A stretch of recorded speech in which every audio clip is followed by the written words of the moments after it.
ऐसी बड़ी खबरें आई हैं जिसकी वजह से भारतीय जनता पार्टी को तमाचा पड़ता हुआ नजर आया, तगड़ा झटका लगा उन्हें।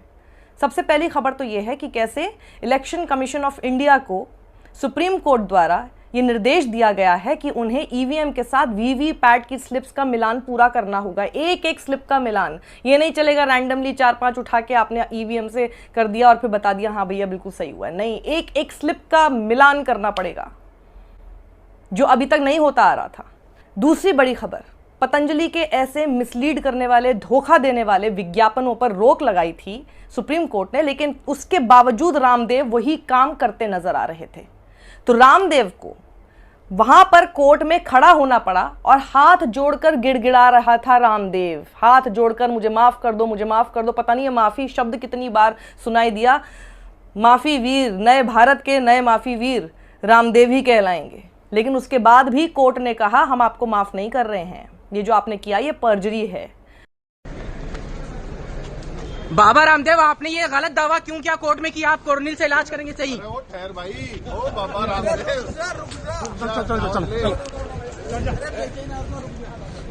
रामदेव जी, आपने सुप्रीम कोर्ट में झूठ क्यों बोला?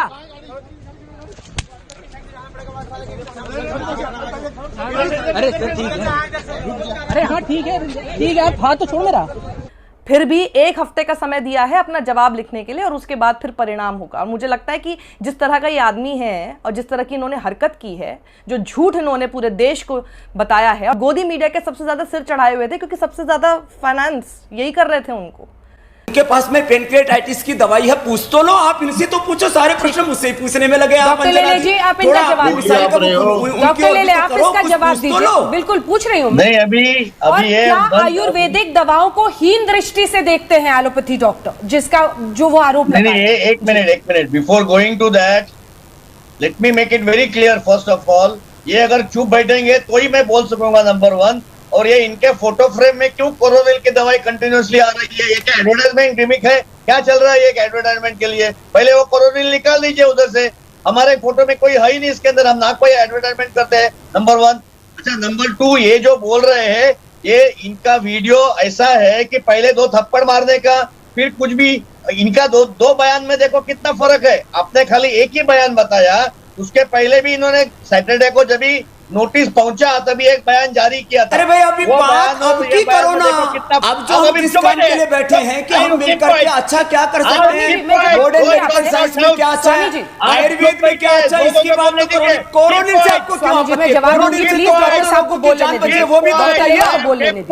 बोलिए डॉक्टर, मैं आपसे जवाब लूंगी। रामदेव जी, मैं आपसे लूंगी स्वामी जी, प्लीज। और ये कोरोनिल दवा को थोड़ा हटा दीजिए ना सर, इसको प्रचार का मंच मत बनाइए इस डिबेट को। क्या चल रहा है इधर नाटक? ठीक है, सारी खबरों को दबाया जा रहा था, इनके सारे काले कारनामों को आपके सामने दबाया जा रहा था। ये खबरें आपको वहां पे इसलिए दिखाई भी नहीं देंगी। महाधूर्त और जिस तरह की हरकत इन्होंने की है, फ्रॉड, बिल्कुल फ्रॉड हरकतें इन्होंने की है, इनको फिर जेल में होना चाहिए। सुप्रीम कोर्ट को इस बात पर ध्यान देना होगा अगली हियरिंग में। और तीसरी बड़ी खबर, 180 दिन जेल में रहने के बाद संजय सिंह, जो कि आम आदमी पार्टी के सांसद हैं, उन्हें जमानत मिल गई। और जमानत जब मिली तो ईडी ने यह कहा कि हमें कोई आपत्ति नहीं है इनको जमानत दिए जाने पर।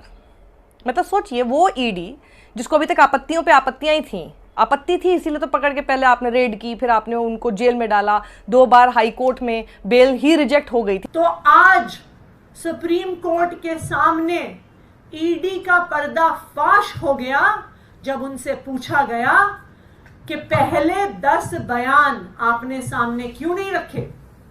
11वें बयान में ऐसा क्या था कि आपने सिर्फ एक बयान मांगा? Have no objection in case the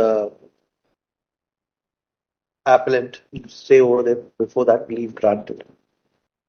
Sanjay Singh is released on bail during pendency of the proceedings. लेकिन सुप्रीम कोर्ट जैसे ही ये केस गया, पहली हियरिंग में ईडी को समझ में आ गया हम यहां पर तो डिफेंड नहीं कर पाएंगे। हाई कोर्ट में शायद हो भी जाएगा लेकिन सुप्रीम कोर्ट में नहीं हो पाएगा, क्योंकि सुप्रीम कोर्ट इस वक्त जिस तरह के प्रतिनिधित्व में चल रहा है और जितना हमें करेज और जितना हमें कॉन्फिडेंस उसके जस्टिसेस में सीजेआई चंद्रचूड़ की लीडरशिप में दिखाई दे रहा है, मुझे नहीं लगता कि पीछे अगर आप इतिहास में देखने की कोशिश करें तो ऐसे सीजेआई और ऐसे ऐतिहासिक फैसले हमें सुप्रीम कोर्ट से होते हुए दिखाई दिए हों। पढ़ा करते थे हम लोग, इंदिरा गांधी के सामने सुप्रीम कोर्ट का क्या क्या फैसले आ जाते थे, सुप्रीम कोर्ट भी अडिग रहता था बेसिक स्ट्रक्चर को लेकर, कैसे सुप्रीम कोर्ट ने इंदिरा गांधी को कितनी सारी चीज़ों पे मात दी थी। बिल्कुल वो सब चीज़ें जो हम किताबों में पढ़ते थे, वो अभी ऐसा लग रहा है कि यही इसी तरह की चीज़ें आप आगे चल के देखिएगा किताबों में पढ़ेंगे, क्योंकि ये इतिहास है, ये इतिहास रच रहे हैं इस वक्त CJI चंद्रचूड़ और उनकी पूरी team of justices in supreme court today. उन्होंने पूछा ED से कि कोई ट्रेस ही नहीं है मनी का, कोई रिकवरी नहीं है मनी की, तो ये तो साफ दिखाई दे रहा है। तो ED किस हिसाब से, आप बताइए ना, किस चीज़ पर ये बोलती कि जी नहीं इनकी बेल रिजेक्ट होनी चाहिए, किस आधार पे बोल देती? तब बढ़िया केस अभिषेक मनु सिंघवी ने सुप्रीम कोर्ट में लड़ा है और 180 दिन बाद संजय सिंह बाहर आए हैं, ऐसे समय में जब पहले ही, अभी तो मैं 24 घंटे की बात बता रही हूँ, लेकिन इससे पहले इलेक्टोरल बॉन्ड स्कीम पर पहले ही बहुत ज़बरदस्त वाला तमाचा मार चुके हैं सुप्रीम कोर्ट। उसके बाद से तमाचे पे तमाचे पड़ रहे हैं और सिर्फ 24 घंटे के अंदर जब 3 ऐसे तमाचे एक साथ पड़ जाएं, तो आप यही सोचिए कि सुप्रीम कोर्ट ना होता तो आज आपके संविधान को, आपके देश को कोई नहीं बचा रहा होता। पूरी मनमानी चल रही है यहाँ पे, अपने हिसाब से जो करना है किया जा रहा है, जैसे कि बस हाथ में सत्ता आ गई है और जो मन करेगा हम इसे अपनी जागीर समझ के करते रहेंगे। संविधान से नहीं चलाने की कोशिश हो रही थी देश को, अपने ही लिखे हुए संविधान से चलाने की कोशिश हो रही थी। तो ऐसा होता नहीं है। सुप्रीम कोर्ट ने बता दिया कि मैं हूं, मैं जिंदा हूं और मैं हूं यहाँ पर, और मैं अभी भी रेलिवेंट हूं और रेलिवेंट रहूंगा। आपकी सरकारें आती जाती रहेंगी, ये संस्थान वो संस्थानों में से नहीं बनेगा, कम से कम CJI चंद्रचूड़ की लीडरशिप में रहते हुए।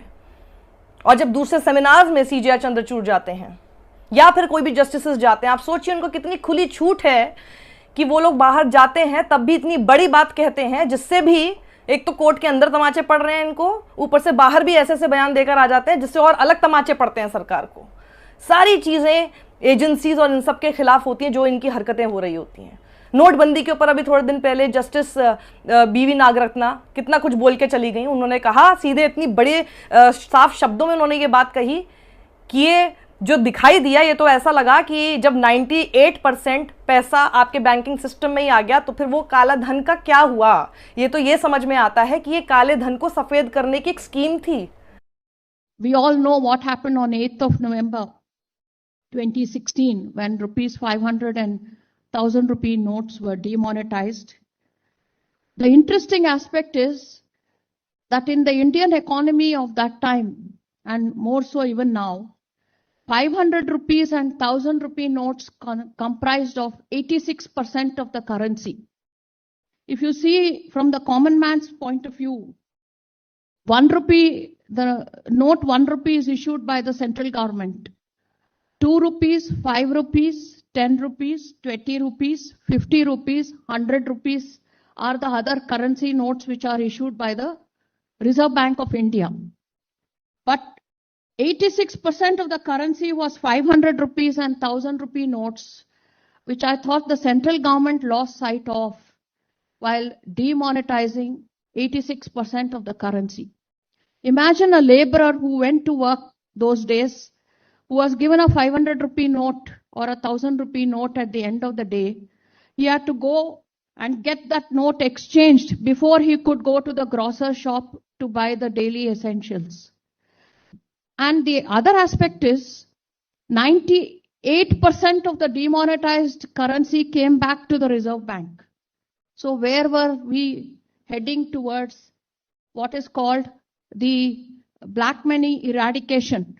I thought it was a way of converting black money into white money by this demonetization, because firstly 86% of the currency was demonetized and 98% of that currency became white money.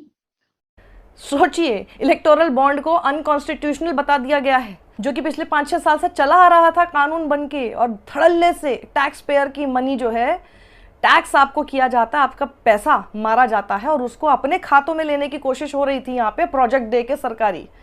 वाह! और उसमें एजेंसियों का इस्तेमाल, यही एजेंसी मतलब ED, CBI, IT, इन लोगों के पास पूरी लिस्ट आती होगी।